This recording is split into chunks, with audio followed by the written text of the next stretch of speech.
Hey, my friend, welcome to episode 7 of Leadership in a Nutshell, where we are cracking the code of the driven mind. I'm your host, Kenny Chapman, and I'm super excited to talk to you today. Today, we're talking about management focus now or in the future. And you go, well, Kenny, obviously both. Thank you very much, right? I've got to have my focus on now and in the future. I've got to have my entire team of managers, regardless of size of business. We've got to be focused on what's happening today. We also need to be focused on what's happening next quarter, in the next quarter after that, perhaps next year. Perhaps we're in the middle of a 3-year strategic plan. Perhaps I've done a 10-year plan and know what I want to do. Personally, I operate on 25-year blocks of time of what I want to accomplish in my life. Now, let's reel it back for a moment. One of my great mentors, Dan Sullivan, taught me the concept of the fact is there's always two focuses that happen. And we go, well, you can't be split focus. Absolutely right. And that's why I wanted to come to you today with this episode. Management focus now or in the future. Well, here's the reality. It's very much like driving your car, right? So if you're driving your car and you're just looking way, way down the road, if you're way off in the future, what's going to happen? You're going to crash that car. You're going to come up on a hairpin turn. You're driving through the mountains of Colorado where I came from and whoop, off you go. Oops, bad, not good, right? Now, that also being said, if I'm just focused on the 10 feet in front of my vehicle, then I'm also going to probably crash because I'm not going to see the turn that's coming until it's too late. How many of us have that happen in business where all of a sudden a curveball comes and it's thrown at us? I'm a baseball guy, so forgive the analogy, but I know that I was a pretty good breaking ball hitter because I had an instinct for being able to pick up the spin on the ball. And so it's not about where the ball leaves the pitcher's hand necessarily, perhaps depending on the exact style of pitch or different things. But if you can pick up the fact that a knuckleball is held a specific way, if you can pick up the fact that a curveball has a rotation a certain way and a split finger fastball is coming a different direction or a 2-finger fastball, all those things matter and it gives you a little bit of time to respond. Now, the challenge becomes when we're in business like we all are and we're managing teams like we all are, and we get focused too much in one area and we're like this with our head down and we're covered up and we're not looking at what's going on, or we're just all about the future. Here's the reality. People love to do strategic planning. When we have courses and different things that I'll get involved in and teach planning and strategy sessions and things, people love that stuff. Why do people like to set New Year's resolutions so much? Clean slate, gonna be a great year, super excited, I can dream it. If you can dream it, you believe it, you can do it, all those different types of things. Guess what? I say that a little bit tongue-in-cheek because I do believe that you can accomplish, create, desire anything that you want in your life, you can manifest into reality. No question in my mind. However, the key word there is manifest. To manifest means you need to take action. And to take action means that you need to focus on what you're going to do and then by God, go do it, my friend. And sometimes we get caught. You ever heard the term seminar junkie? I'm blessed to do a lot of speaking all over the world, as a matter of fact. And I get to see some of the same students come around and the same people come to different things. And I know, I love it. I'm a seminar junkie myself, but here's what sets me apart from a lot of people. I'm an implementation junkie as well. And so what does that mean? I get to sit in the seminar and think about where I want to go. I'm looking at the roadmap. I'm going down the road a little ways, but then I go into my implementation mode, which means now I'm in the cockpit of my car. I don't have a that shows you how I drive, right? I'm going to call it a cockpit of my plane.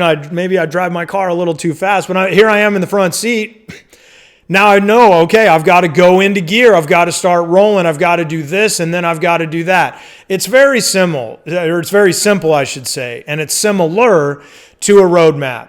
If you know where you want to go, now you focus on that enough to get an idea, get a kind of general direction. But the reality is that when you focus too much now, you don't have enough really momentum behind you, if you will, to get to where you really want to go and to accomplish the things that you really want. And then all of a sudden you end up feeling like you're just doing the same things over and over. And you realize that, man, I missed an opportunity to maximize. I didn't double down on an opportunity that I had. And for you as the leader, I want to speak to you strategically for a moment. If I think about this with my own team, right? Every company is in the people business on some level. I don't care what industry you're in, my friend. I want you to think about your own business structure, no matter what it is. At some level, in some capacity, people are a big part of that structure. And you, as one of the top leaders in the company and in your world, if you're listening to this and you're not in business, you just like leadership, guess what? You're leading your team. You're leading communities. I talked to a buddy at the time where I'm recording this morning that just was involved in a community event. He doesn't own any businesses right now, but he was involved in a community event where he's trying to create some leadership in his community. Now, he doesn't want to get into politics or any of that, but he's holding some community meetings. Guess what? That's leadership. And so regardless of where you're leading, you've got to look at, okay, what is going on now? What's my focus now? And what's going to happen in the future? Now remember, there is a difference between leadership and management is maintaining. It actually comes from a word that means maintain. And so I named this and titled this episode, Management Focus, because what are we maintaining focus on? Now or the future, meaning that sometimes I need to know where I'm headed as a manager. So now let me speak to you directly as a leader. As I mentioned, you've got to know further out where you're going than your management team does. Now, it doesn't mean that they don't have the goal, they don't have the plan, or the strategic plan, maybe the vision of the 3 years, what the company looks like when that takes place, how it's going to happen. Now, I know for a fact, back when the pandemic first struck, that many of us had the opportunity to operate through in different things. I didn't know exactly what was going to take place, but I had a strategic vision that I was working with my own personal clients, with my own team, that we're headed in a specific direction. Our route might change. Back to the roadmap. Maybe something got in the way. Maybe there was a landslide. In this case, there was complete chaos, complete change. We had to hit the brakes. We had to slow down. We had to retool, and we had to figure it out. I want you to think about, in change management, we talk about creating race car turns. My late father was a race car junkie, loved to go to the races. I personally have been to the Indy 500 4 times, 3 times with my late father as a younger man. I think I went when I was 10, 11, and 12, 80, 81, 82, something like that. And so Dad was big into race cars, and then as he got older, he inherited some money and from my great aunt Tiny, and he kind of went through that. That's read one of my books if you want to get that story. But the whole point is he went through this money very quickly, and part of the way he did it was wasting it on race cars. I say wasting it. He had a life experience, but it didn't create a return on investment like we are doing with even our time together here today. We want to create a return on investment in what we do in life, right?